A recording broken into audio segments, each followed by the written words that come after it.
Hey, what is up, everybody? So, today I just wanted to give my thoughts on what I think about Spider-Man PS4 coming to E3. My general thoughts on it, basically. And for many of you who don't know, yes, I love Spider-Man. Like, he's my number one superhero. He'll always be number one because that's just who I grew up with. Like, through tough times, through happy times, he's always like that's always been the idol. Of course, Vegeta came through like years later. I didn't start watching Dragon Ball until I was like 9 or 10, but Spider-Man always been there since day one, and I've always grown to like him. So that's just how it was.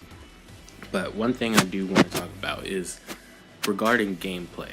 Now, if any of you have ever played a Spider-Man game, you know that everything is always basic between each Spider-Man game. The combat always simple. Regular fighting, you press one button at a time, and it helps you. It's easier to make the gameplay because a lot of these Spider-Man games, you tend to end up having to how should I put this? It's a lot more stealthier nowadays. Like which ones? The Amazing Spider-Man 1 and 2, and I can't remember if Spider-Man 3 had that aspect, but I'm pretty sure Amazing Spider-Man 1 and 2 games had that aspect of stealth. Now, putting that into a game like the new Spider-Man, I could see that happening already. I'm pretty sure it's in there. But what I do want to see is something regarding combos, because as you know, seeing a basic gameplay of Spider-Man, if you just like Amazing Spider-Man 1 and 2, you just press square, or I think it was triangle for regular hits and stuff. Square was the attack button and triangle was the evade button. Now, while I did like the aspect of you being able to do a whole, take on a whole crowd, a whole city even of friggin' people, and you just press triangle all day to basically avoid people, and then you counter attack. I like that aspect, but at the same time, I want to be able to do like outrageous stuff. I want to be able to do some combo where I knock somebody into the air and then I jump into the air and then do like a web slam, or something in particular to Ultimate Spider-Man. For those of you who played it and know what I'm talking about, if you don't, just look up Ultimate Spider-Man game, and I'm sure you'll see it. Amazing game.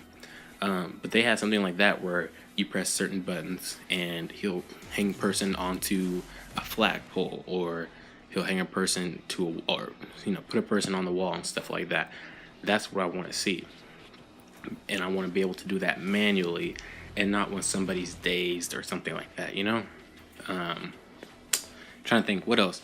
There's other things that I want them to take from each Spider-Man game, the free roam experience that they all have. Something, in Amazing Spider-Man 2, they made it to where there's certain things you can do in the air, like, for example, where he can use his senses, like his eye better, and he can jump to specific places, and you go in slow motion, and then you web zip there really quick, kind of like how Ultimate Spider-Man had it, except only they added on a feature where you're in slow motion like the Matrix, and you're going to find a place where you want to web zip.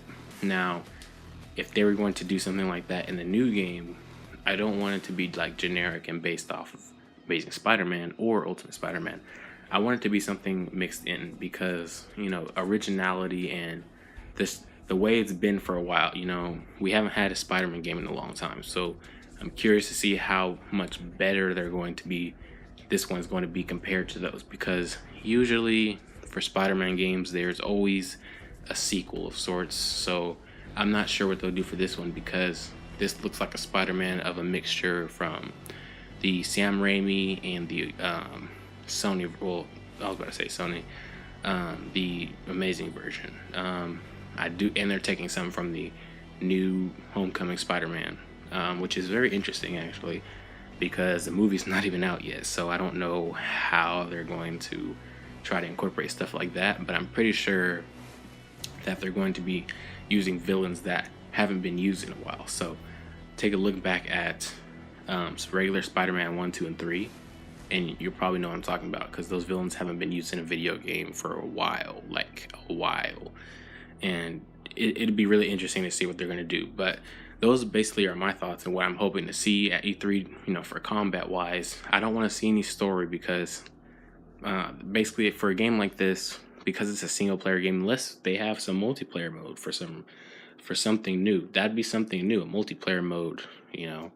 But anyway, because it's a single player game, it's designed for basically the story and the continuation after the story, so you can free roam and continue doing things, missions and stuff like that you have to do something after the story. I don't want to know what the story is before the game even comes out. Like, I have a general idea of who the villain's gonna be,